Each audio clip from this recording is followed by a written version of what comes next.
रहमानिर्रहीम। अस्सलाम वालेकुम फ्रेंड्स, मेरा नाम दानियल अंजुम है। जैसा कि आपको पता है हम अपने जावास्क्रिप्ट का कोर्स स्टार्ट किया हुआ है। आज हमारे पास जावास्क्रिप्ट का लेक्चर नंबर 3 है। आज हम देखेंगे जावास्क्रिप्ट के अंदर वेरिएबल्स क्या होते हैं।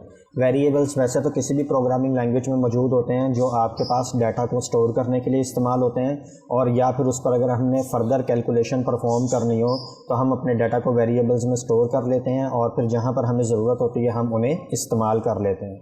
वेरिएबल्स जो होते हैं वो आपके रैम में जो है क्रिएट होते हैं। तो इसके लिए अगर मैं आपको थोड़ा सा यहाँ पर लिख के दिखाऊँ, हम लिख लेते हैं what are variables in programming, और यहाँ से हम अगर अपनी इमेजेस में आ जाएं तो आप इमेजेस में देखेंगे कि हमारे पास ये उसने एक पिक्चर दी हुई है। यहाँ पर अगर आप आ जाएं तो ये देखें, तो यहाँ पर हमारे पास ये ना एक बॉक्स बन जाता है। कोई और अच्छी सी पिक्चर लेते हैं हम, जैसे ये ले लेते हैं।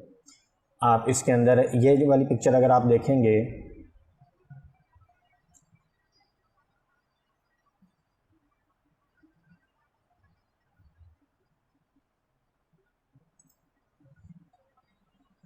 तो इस पिक्चर के अंदर अगर आप देखें तो यहाँ पर एक बॉक्स बना हुआ है और उसके ऊपर लिखा हुआ है माई इंट। माई इंट दरअसल एक आपके पास वेरिएबल का नाम है। जब भी आप कोई वेरिएबल डिक्लेयर करते हैं तो वो रैम के अंदर जाके अपनी एक स्पेस एलोकेट कर लेता है, और फिर वो वेट करता है कि कब हम उसके अंदर कोई ना कोई डाटा स्टोर करेंगे। जैसे ये वेरिएबल की एग्जांपल है, इसके अंदर यहाँ पर ये 4 लिखा हुआ है, यहाँ पर ये वेरिएबल है इसमें 2.5 लिखा हुआ है। ये आपके पास इंटीजर डाटा टाइप है, ये फ्लोटिंग पॉइंट नंबर है डेसिमल वाला, ये हमारे पास स्ट्रिंग है और ये भी हमारे पास स्ट्रिंग है। डिफरेंट प्रोग्रामिंग लैंग्वेज में इसे कैर डाटा टाइप भी कह देते हैं, लेकिन जावास्क्रिप्ट के अंदर वो इसको एज ए स्ट्रिंग ही डील करता है। तो अगर हम यहाँ पर आके लिख दें वेरिएबल्स इन जावास्क्रिप्ट, तो देखते हैं हमारे पास क्या निकलता है। तो यहाँ पर थोड़ा सा डाउनवर्ड आते हैं, ये देखें ये हमारे पास एक छोटा सा जो है एक मैं वेरिएबल क्रिएट करने का तरीका बताया हुआ है। तो ये पुराना तरीका लिखा हुआ है कि जावास्क्रिप्ट में आप वेर के थ्रू भी वेरिएबल को क्रिएट कर सकते हैं, लेट के थ्रू भी वेरिएबल को क्रिएट कर सकते हैं, और कॉन्स्ट के थ्रू भी आप क्या वेरिएबल को क्रिएट कर सकते हैं। तो सबसे पहले वेरिएबल डिक्लेयर करने के लिए आपको एक कीवर्ड लिखना पड़ता है वेर नाम का। उसके बाद ये जो मैसेज लिखा है ये हमारे वेरिएबल का नाम होता है। ये नाम आप कोई भी रख सकते हैं, लेकिन नेम हमेशा डिस्क्रिप्टिव होना चाहिए। मतलब आप जो भी नेम दे रहे हैं वेरिएबल का वो बिल्कुल डिस्क्रिप्टिव होना चाहिए। ऐसे नहीं कि आप ABC लिख दें। शुरू में प्रैक्टिस के तौर पे आप लिख सकते हैं, लेकिन प्रोजेक्ट के अंदर हमें यही कोशिश करनी चाहिए कि वेरिएबल वेल डिफाइंड हो, वो अपने आप को रिप्रेजेंट कर रहा हो कि ये वेरिएबल किस चीज़ का है। तो सबसे पहले वेरिएबल डिक्लेयर करने के लिए हमें एक कीवर्ड लिखना पड़ता है, उसके बाद हमें वेरिएबल नेम देना पड़ता है, तो ये वेरिएबल डिक्लेयर हो जाता है। लेकिन अगर आप वेरिएबल को डिक्लेयर के साथ साथ उसे इनिशियलाइज भी करना चाहते हैं, मसलन उस वेरिएबल के अंदर कोई ना कोई वैल्यू भी स्टोर करना चाहते हैं, तो आपको इक्वल साइन लगाना है। ये जो इक्वल साइन है ये एज ए असाइनमेंट ऑपरेटर काम कर रहा है, और उसके बाद आपको उसकी वैल्यू लिख देनी है कि कौन सी आप डाटा वेरिएबल में स्टोर करना चाह रहे हैं। नेक्स्ट वीडियो में हम डाटा टाइप्स के बारे में ही पढ़ेंगे कि जावास्क्रिप्ट में किस किस किस्म की डाटा टाइप्स होती हैं, तो उनको हम वेरिएबल में ही स्टोर करके देखेंगे। तो यहाँ से अगर ये वाली भी एक पिक्चर है, देखें इसमें हर चीज़ क्लियर बताई हुई है। सबसे पहले आपको कीवर्ड लिखना है वेर, उसके बाद आपको अपने वेरिएबल का नाम लिखना है, उसके बाद आपको असाइनमेंट ऑपरेटर लगाना है, और उसके बाद आपको यहाँ पर क्या करना है वेरिएबल को कोई ना कोई वैल्यू असाइन कर देनी है। और जावास्क्रिप्ट में सेमी कॉलन जो होता है वो ऑप्शनल होता है, लेकिन बेस्ट प्रैक्टिस ये है कि आप सेमी कॉलन को यूज़ किया करें और इसको ख़त्म ना करें। अब अगर हम अपने VS कोड में आ जाते हैं और वहाँ पर जाके इस चीज़ को इम्प्लीमेंट करके देखते हैं कि जावास्क्रिप्ट के अंदर वेरिएबल्स क्या क्या होते हैं, तो मैं यहाँ पर आता हूँ और अपना VS कोड ओपन कर लेता हूँ। यहाँ पर एक नई फाइल बना लेते हैं, उसका नाम रख देते हैं variables.html, और यहाँ पर Shift 1 दबा के मैं अपना बेसिक कोड ले आता हूँ और यहाँ पर लिख देते हैं वेरिएबल्स इन JS। और जैसे कि पिछले लेक्चर में मैंने आपको बताया था कि हमारे पास एक इंटरनल JS होती है और एक एक्सटर्नल JS होती है, तो हम यहाँ पर इंटरनल JS यूज़ करूँगा। तो वेरिएबल डिक्लेयर करने के लिए आपको क्या करना है, आपको सबसे पहले एक वेर कीवर्ड लिखना है और उसके बाद अपने वेरिएबल का नाम लिखें। जैसे अगर एक स्टूडेंट है तो उसके मार्क्स होते हैं, वो यहाँ पर अजान होने लग गई तो इस वजह से मैंने थोड़ी देर के लिए स्टॉप कर दिया था। हम अपनी वीडियो को दोबारा कंटिन्यू करते हैं। तो वेरिएबल बनाने के लिए आपको सबसे पहले क्या है, एक वेर कीवर्ड लिखना है जो वेरिएबल को डिक्लेयर करेगा। उसके बाद जिससे ये पता लगेगा कि हम वेरिएबल डिक्लेयर करने लगे हैं। उसके बाद आपको वेरिएबल का नाम लिखना है। जैसा फ़र्ज़ करें एक स्टूडेंट है, अगर उसके हमें मार्क्स अपने पास प्रोग्रामिंग में वेरिएबल में स्टोर करवाने हैं तो हम यहाँ पर ऐसे लिख देंगे मार्क्स। तो ये जो है ये हमारे पास एक कीवर्ड है और ये हमने अपने वेरिएबल को एक नाम दे दिया है। इसके बाद आपने लगा देना है यहाँ पर सेमीकोलन। और नेक्स्ट हम जाके पढ़ेंगे, देखेंगे, बल्कि इसी वीडियो में देख लें कि हमारे पास ना कमेंट्स भी होते हैं। कमेंट्स क्या होते हैं कि अगर आप चाहते हैं कि प्रोग्रामिंग में कोई भी लाइन एग्जीक्यूट ना हो, मसलन ब्राउज़र उस लाइन को रीड ना करे, वो लाइन हम सिर्फ इसलिए लिख रहे हैं कि वो या तो मैं एज ए डेवलपर एक प्रोग्राम लिख रहा हूँ और किसी दूसरे डेवलपर को मैंने अपना कोड शेयर करना है, तो मैं उससे बताना चाहूँ कि इस लाइन में मैंने क्या काम किया है, तो मैं एज ए कमेंट वो लाइन लिख सकता हूँ। अगला डेवलपर पढ़ेगा तो उसे समझ आ जाएगा कि ये लाइन में मैंने कौन सा कोड लिखा है। और दूसरा, जैसे मैं आपको पढ़ा रहा हूँ, आपको पढ़ाने के लिए मुझे इस लाइन का मतलब बताना है। अब मैं चाहता हूँ कि जो लाइन मैं लिखने लगा हूँ इसका मतलब तो मैं आपको बताऊँ, लेकिन ब्राउज़र इसको रीड ना करे, इसकी आउटपुट ना दिखाए, तो इसको भी मैं आपको क्या कर सकता हूँ, एज ए कमेंट बना सकता हूँ। और कभी कभार जब हम कोड कर रहे होते हैं तो हमारे पास ऐसा होता है, कभी कोई प्रोजेक्ट हमारे पास साल, 6 महीने, 2 साल बाद दोबारा चेंजिंग के लिए आ जाता है, तो हमने काफ़ी कुछ कोड किया होता है, हमें भी भूल जाता है कि हमने उसमें क्या क्या चेंजिंग की थी या कहाँ पर क्या कोड लगाया था। तो वहाँ पर भी कमेंट्स हमारे पास काफ़ी काम आते हैं। तो जावास्क्रिप्ट में कमेंट करने के लिए आपको डबल स्लैश यूज़ करना है और यहाँ पर आके आप जो है, जैसे मैं यहाँ पर लिख देता हूँ कि मुझे यहाँ पर लिखा है वेरिएबल डिक्लेरेशन, तो ये जो मैंने वर्ड वेरिएबल डिक्लेरेशन लिखा है ये एज ए कमेंट है।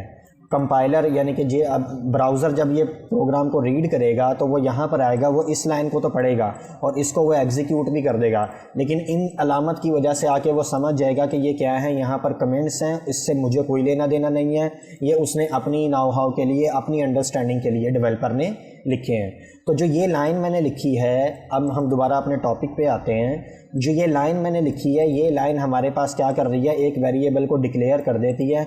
अब मार्क्स नाम का वेरिएबल जो है रैम में जाके क्रिएट हो जाएगा और ये वेट करेगा कि इसके अंदर कोई ना कोई वैल्यू स्टोर हो।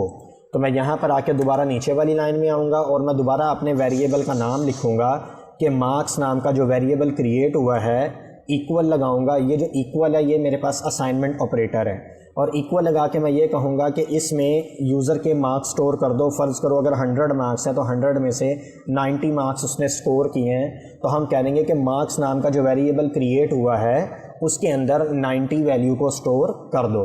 और सेमीकोलन आपको मैंने बताया ऑप्शनल है, एरर नहीं आता, लेकिन हमें एक आदत बनानी चाहिए, ये एक अच्छी प्रैक्टिस है, तो मैं यहाँ पर एक सेमीकोलन भी लगा देता हूँ और इसको हम कहते हैं वेरिएबल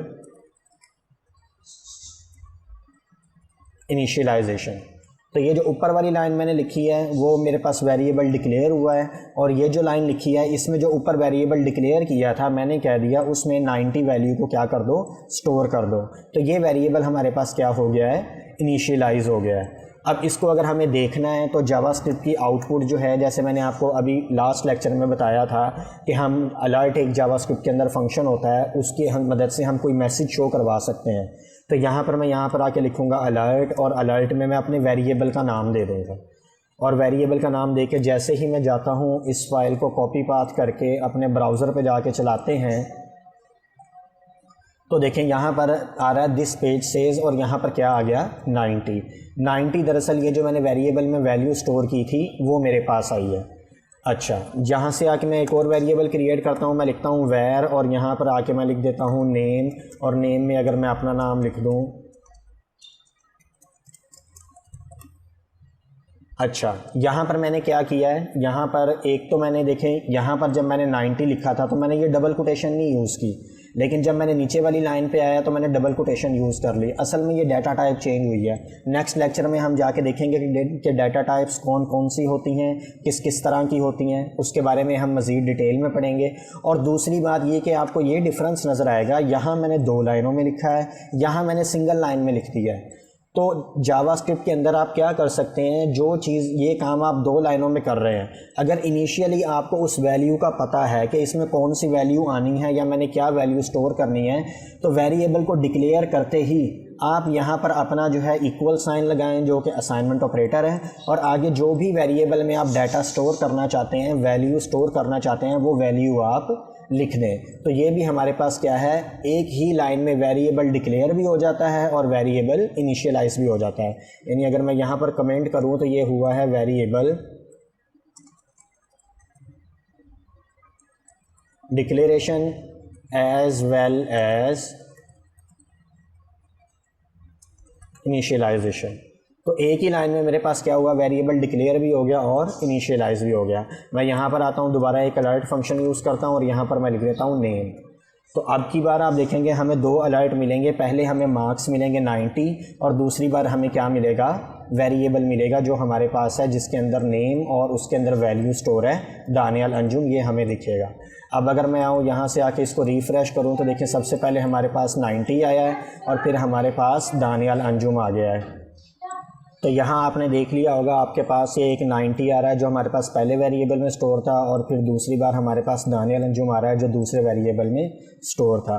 वेरिएबल्स के बारे में आगे डिटेल में पढ़ेंगे कि हमने वेर से वेरिएबल को क्रिएट किया है, फिर लेट से भी वेरिएबल क्रिएट होता है, कॉन्स्ट से भी वेरिएबल क्रिएट होता है, वेर, लेट और कॉन्स्ट में क्या डिफरेंस है ये भी आके हम नेक्स्ट वीडियोज़ में आके देखेंगे। तो आज की इस वीडियो में मैंने आपको वेरिएबल डिक्लेयर करना सिखाया है कि वेरिएबल को डिक्लेयर कैसे करते हैं और उसके बाद उसको इनिशियलाइज़ कैसे करते हैं, और अगर उसको आपने देखना हो तो अलर्ट के ज़रिए हम उसे कैसे देख सकते हैं। तो यहाँ तक आप वीडियो देखें, जहाँ से ना समझ आए प्रैक्टिस करें। इंशाल्लाह नेक्स्ट लेक्चर में हमारी मुलाकात होगी और वहाँ पर हम आके मज़ीद अपने जावास्क्रिप्ट के कोर्स को कंटिन्यू करेंगे।